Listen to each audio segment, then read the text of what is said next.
నాకెవరు నువ్వు గుర్తుకులేదు చెప్తున్నా అరే కాదు ఇప్పుడు వాళ్ళు కూడా కదా, నేనైతే గలీజోన్ అయితే ఇట్లా ఎందుకు మాట్లాడతావు? ఎప్పుడు రోడ్ల మీద నిన్ను ఆపి నేను హక్ చేసుకోవాల్సిన అవసరం నాకేంటి చెప్పు? నీ మర్దలే కాబట్టి కదా, నా సొంత మర్దలు కాబట్టి నేను హక్ చేసుకున్నా. ఎందుకు అట్లా చేస్తున్నావు స్వప్న? కావాలంటే చూడు మళ్ళీ హక్ చేసుకుంటా.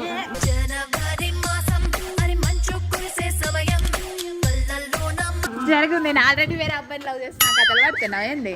ఇంకో స్వప్న, ఇంకో ఇదంతా కాదు స్వప్న. ఇంకో అబ్బాయిని లవ్ చేయి, ఇంకో అబ్బాయిని ప్రేమించు, ఇంకో అబ్బాయితో మ్యారేజ్ చేసుకో. నాకు ఎవరితో నాకు సంబంధం లేదు స్వప్న, నువ్వు ఉంటే చాలు.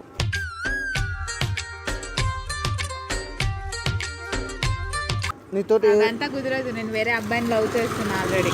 ఇంకో స్వప్న నీకు క్లియర్ చెప్తున్నా, చిన్నప్పటి నుంచి మనం ప్రేమించుకున్నావు. నువ్వు వేరే వాడిని పెళ్లి చేసుకో, వేరే వాడితో లవ్ చేసుకో, వేరే వాడితో అవసరం అయితే సంసారం చేయి, కానీ నాకు నువ్వే కావాలి.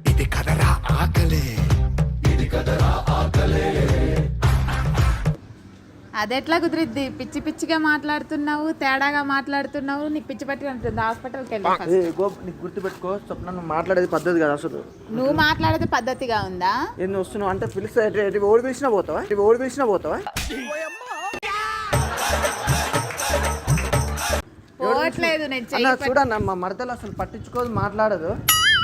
చెప్పన్నా కొద్దిగా నువ్వన్నా చెప్పు. రా అన్న ఒకసారి, ఒక్క నిమిషం రా అన్న, ఇటు ఒక్క నిమిషం. ఒక చిన్న మా ముచ్చో చెప్తా, ఒక్క నిమిషం. ఎవరిది తప్పు ఉందో చెప్పన్నా, ఎవరు తప్పు ఉంటే వాళ్ళది చెప్పన్నా. ఇంకో చిన్నప్పుడు మా మరదలన్నా అయితే వీళ్ళ డాడీ మమ్మీ కొద్దిగా తీసుకుంటాను చెప్తా.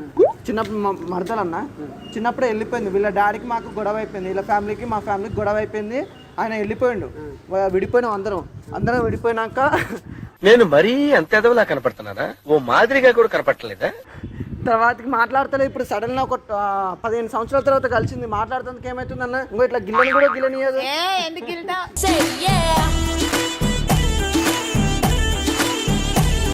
ఏంటి బా ఈ పెద్ద ఆయన పట్టించుకోడు ఏంటి? అంకుల్ మీరు కూడా అట్లా వెళ్ళిపోతే ఎట్లా చెప్పండి? వెళ్ళిపోకుండా నువ్వు చెప్పే మాటలన్నీ వింటాడా ఏంటి? ఆయనకు పనులు లేవా ఏంటి? స్వప్న నువ్వు కోపపడొద్దు స్వప్న. ఏం కోపపడకూడదు? ఎందుకు స్వప్న? అంటే నీకు అంత ప్రేమ, చిన్నప్పుడు నా కోసం కోసుకున్నావు తెలుసు. ఎక్కడ కోసుకున్నా? ఇది మొన్న లవ్ చేసిన అబ్బాయి కోసం కోసుకున్నా. కోసుకుంటే ఇంకా సరే స్వప్న, నన్ను మర్చిపోయినా పర్లేదు, కానీ నీకు గుర్తు చేస్తా. చిన్నప్పుడు మనది ఒక సాంగ్ ఉంది, చిన్నప్పుడు సాంగ్ చేస్తే నీకు గుర్తు వస్తుంది. నేను ఎవరు అనేది నీకు తెలిసిపోతుంది.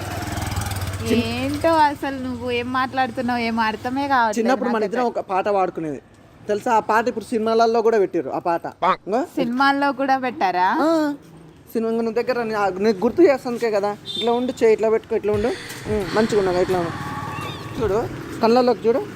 నీ కళ్ళల్లోకే చూస్తున్నా. చూస్తున్నా. కాటుగా కళ్ళను చూస్తే పోతుందే మతి పోతుందే, పాటుగా నడుమును చూసి.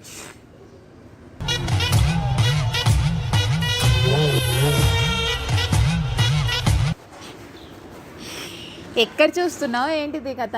చూడని స్వప్న, ఏం చూసి ఏం చేయాలి? నువ్వు ఇంత కామంతో ఉన్నావు ఏంటి? అంటే ఈ కామం ఇప్పటిది కాదు, ఒక 10-15 సంవత్సరాల క్రితం నుంచి ఉందాం. కామ ప్రేరణ ఈనాటిది కాదు.